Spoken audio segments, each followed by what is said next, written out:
Hey guys, it's Christina of CraftyPaws. I thought I would share with you my Copic coloring of the greeting farm Sassy Suzi.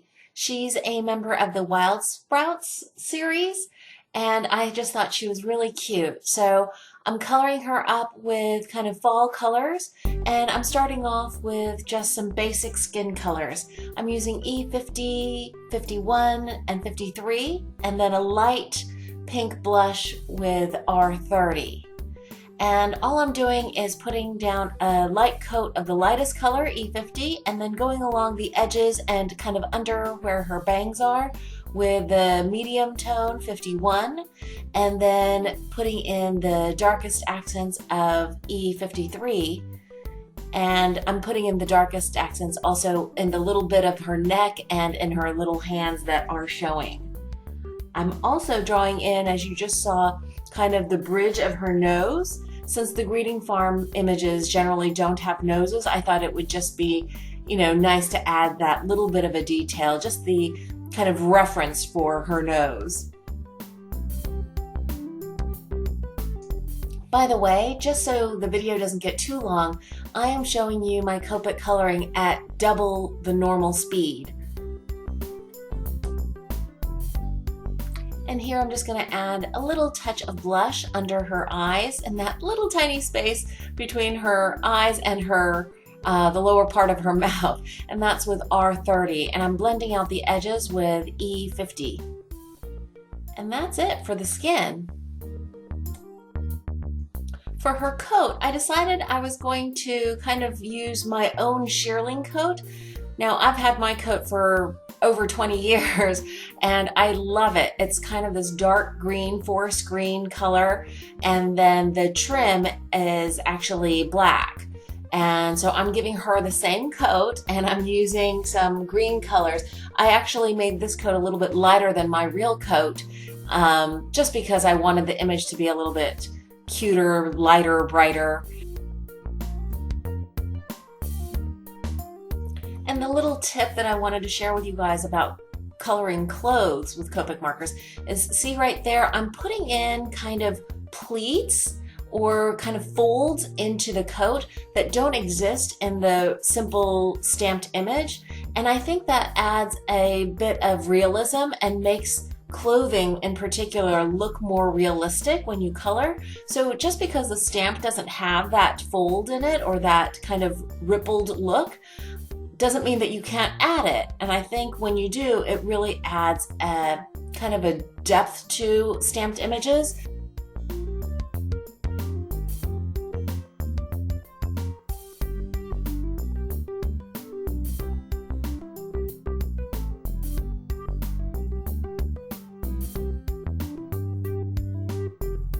And the other tip is really making sure that you include dark tones in those shadowed areas or in the creases.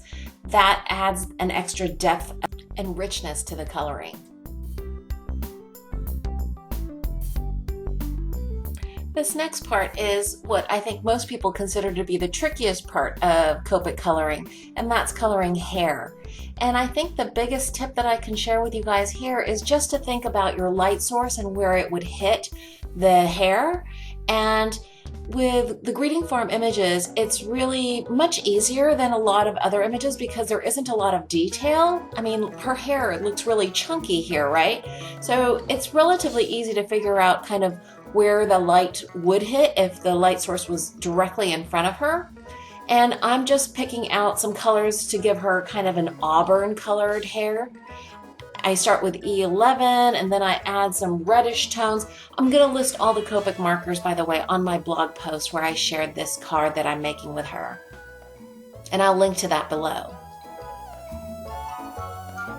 The other kind of general tip for coloring hair is to just use really light, short flicking motions when you're coloring that hair and follow the direction of the hair that's in the stamped image. So you see where there are curves, I'm trying to curve my flicking motions, and I'm trying to, create the sense that these flicks are actually strands or chunks of strands of hair.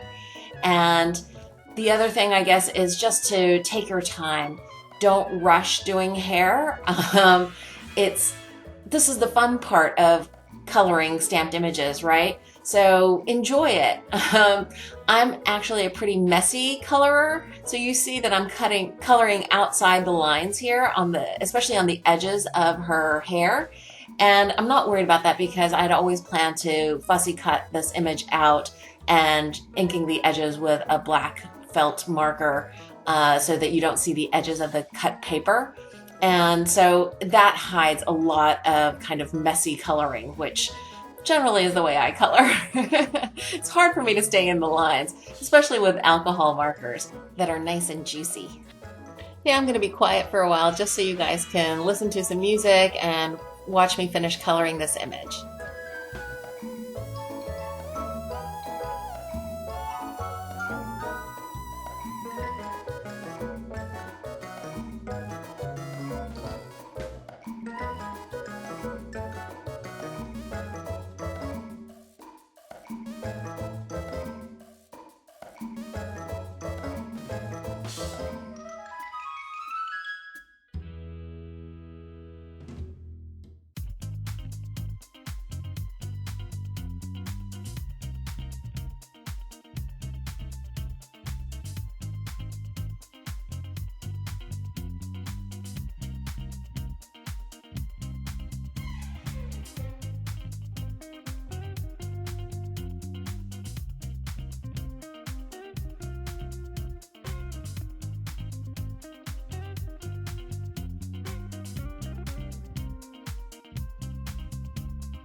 At this point, I'm pretty pleased with how her hair is starting to look, but I think I need to go back in and re-add in the darkest color, the E29, into the deepest shadowed areas.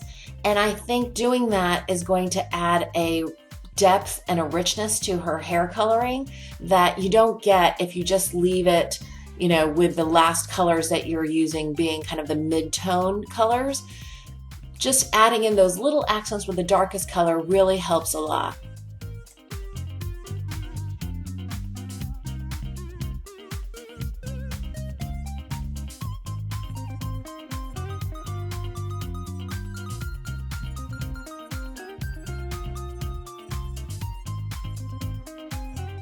Now coloring the jeans is relatively simple because this area is so tiny.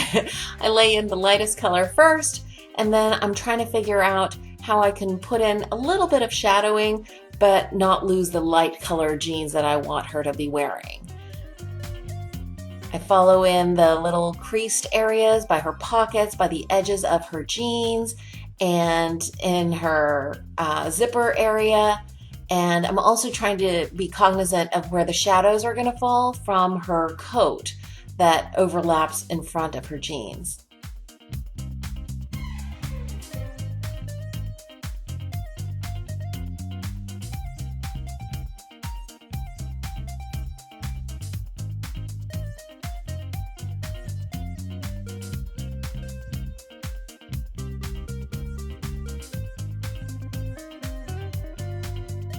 Just like I did with her coat, I'm going to add little crease marks right in front of her jeans where there might be from sitting, or even just some styles of jeans have that. And I'm adding that even though those creases don't really exist in the stamped image. And I think that adds a little bit of nice detail that adds to the realism of the jeans. Because her shoes are so small in this image, I'm just using two Copic colors. I'm using the cool grays, C6 and C9, just to add a little bit of dimension.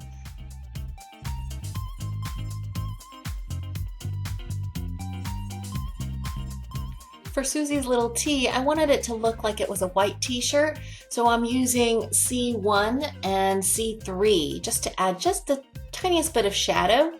And then at the end, I'm going to blend out the center of that t-shirt with a 0 colorless blender just to whiten it back up a little bit.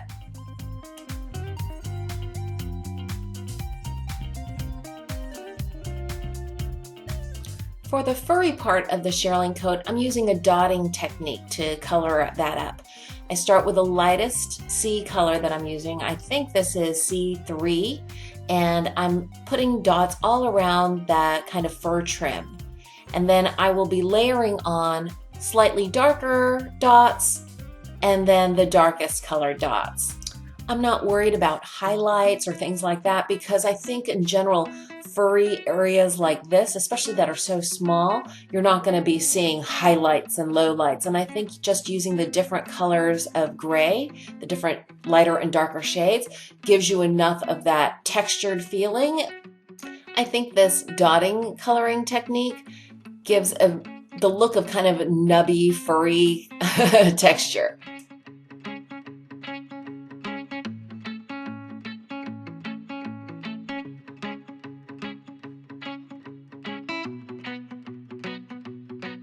I hope you enjoyed this Copic coloring process video. If you did, please give it a thumbs up. Thanks so much for watching. I hope you're having a wonderful crafty day.